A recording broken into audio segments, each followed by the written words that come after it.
Oh, you have a really good score on English tests, but you freak out every time you talk with native speakers, and you want to communicate with English speakers and make clever friends? Then you're in the right place. This video is going to be your starting point.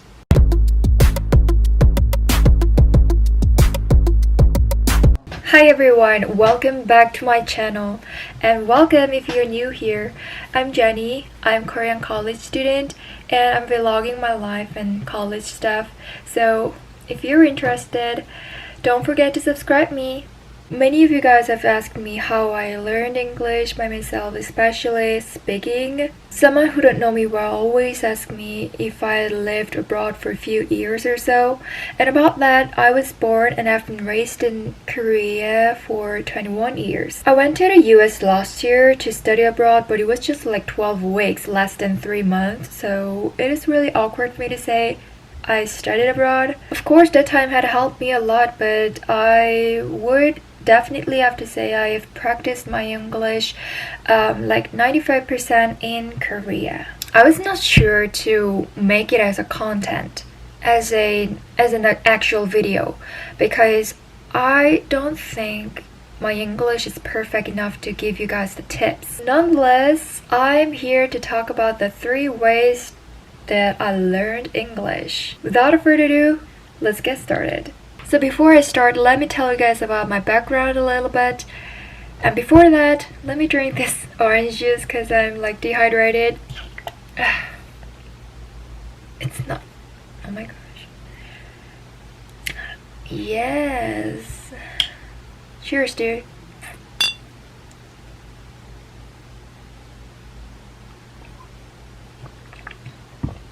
It's good. So as you can tell, I'm Korean.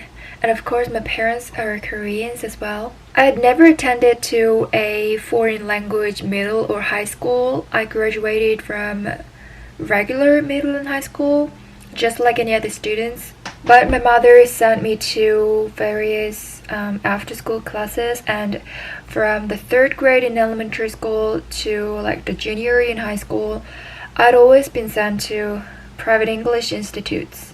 But I couldn't learn a real English because like all the materials that I got from the institutes, such as CD, MP3 files, and internet lectures, and even the teachers from after school classes and schools had always spoken so clearly. There was no accent. Super slow for English speakers, so that was kind of fake English.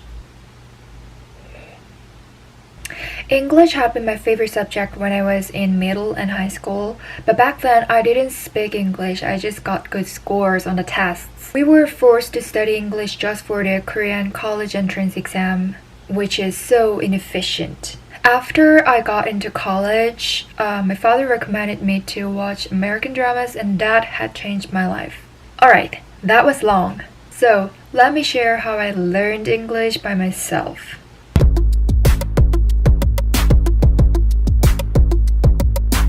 Use the media. YouTube's, dramas, movies, podcasts, whatever. The book is unhelpful in comparison to that kind of media when it comes to speaking, because I barely remember what I had seen in the book, like the expressions, but if you watch the materials, you remember the atmosphere of the place, the feeling of the character when they use the specific sentences, and the tones and intonations and things like that. Not only you're seeing that situation, but you're also listening to their voices. You feel something. Then we use more sensory organs than just reading the book, right? And that leads to the further memorization of the expressions. The point in this step is to repeat after them constantly, and you should be patient and put much time to work on it. So here's how to do that. First of all, set the video which you like so much that you would never get tired of. It could be the YouTube videos too if the dramas or movies are too long. Don't set the action, war, or fantasy movies though. You would not be able to learn like commonly used expressions from them. I mean, you're not gonna use Wingardium Leviosa in real world, are you? Second, watch it and repeat after all the speeches as if you're an actor. You have to do this for more than like 50 times for each video. So, when you watch the video for the first time, just watch it without subtitles. Roughly understand and guess the situation if you don't know what's going on over there by just referring to the actor's emotional like expressions. If they're crying, the situation is like sad. Yeah, that is enough for this step. On the second time you watch it, turn on the subtitle, which is your language. It could be Korean, French, Spanish, or whatever, to actually understand the whole flow of the story. On the third time you watch it, turn the English subtitle on together and learn some expressions on each situation. Write down the expressions on the note that you don't know to remember and take a look at them whenever you have time. From the fourth time, watch it and repeat after every single sentences in the video, even if it's just a sigh. By doing this, you can naturally understand the situation and memorize all the sentences and expressions coming out of the video, and you can catch the pronunciations, gestures, and the fluency of the sentences. Step 3. Do it every day, at least once in a day. And if you finished one video, go to another, and so on. I know it sounds painful, and it is painful, but it is definitely effective. Trust me. So for me, I watch it Desperate Housewives. It is a famous American drama, like sitcom.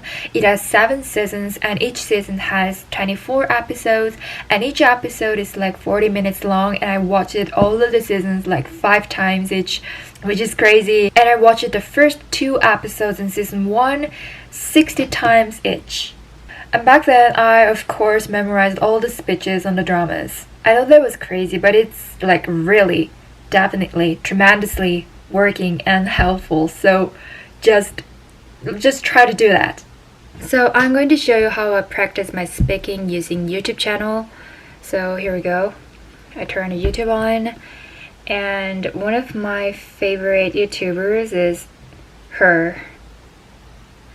Oh no, Nina. I love her content so much, so I'm just gonna play a random thing on her playlist. And here we go. Community college students for 2 years. I already talked. Can you hear it? Don't be misled. I actually have water in this cup. You're staying hydrated, not caffeinated. Hello, my friends. It's Nina, and I am finally going to talk about my entire college experience. As you may or may not know, I am.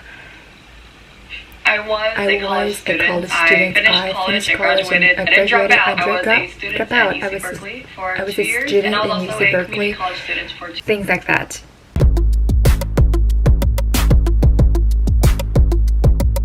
Second, go to Meetup and make friends. So if you go to Meetup around your place, you can meet a lot of foreigners who come to make new friends and learn Korean, for example, because I'm in Korea. But also, you can learn some slangs and a lot of new expressions that are actually used in their countries. And if you make the rapport with them in person, you can talk with them later on about the social issues and everyday life topics such as boyfriend and girlfriend stuff and family things and cultural things and etc. Because you have to talk with them in English and because you have to communicate with them using English, your English cannot help but improve. Side notes, I have many global friends all over the world, like in America, Australia, Japan, Switzerland, France, Germany, Italy, and Sweden. And I talk with all of them only using English regardless of their countries and their first languages. I felt that English has such a big power to actually connect the whole world. I mean, it's so insane.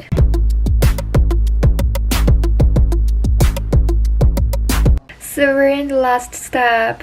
So sad, isn't it? Step 3 is to think and talk to yourself in English. For me, I do this on a daily basis because I just started to run this YouTube channel, and this makes me to speak and think and say something in English every day, which is great. I love it. It's important to be consistently exposed to the environment where you can use and speak English. In my case, I'm in the English debate club in school, and I'm taking the business English class and the public management, which is proceeding using English. I intentionally expose myself to the environment where I can speak English. But I know it is really hard for all of you to do that in Korea or in your country. Even if you're going to meet up, you have to move place to place, and you sometimes have to pay for it, so there are the limits. But if you talk to yourself and think something in English, there will be no time and space constraints. So for example, imagine when you're supposed to study for the exam tomorrow, but you're still on your phone from 8 p.m. and it's already 11 p.m. So instead of saying things like 벌써 11시야? You can say, holy crap, how come it's already 11? Things like that, you know what I mean? It's really helpful, but it's actually fun at the same time. There's nothing you lose by doing this, because you're alone in your room or in your place, and nobody will judge you, so definitely worth it to try. You guys should find your own way to use English and expose to that environment on a daily basis. This is the end of the video. I try to give you the tips based on my own experiences, and I hope it helped you a lot, or at least motivate you. I mean, I'll try to be more specific than this with my another video later on if you need it, but these are pretty much the gist of it, so just let me know, comment down below if you want to know more. And thank you for watching the video today. I hope you have a really nice day, and remember 3 things. Start it today, be patient, keep doing it, and I'll see you guys in my next video. Bye bye.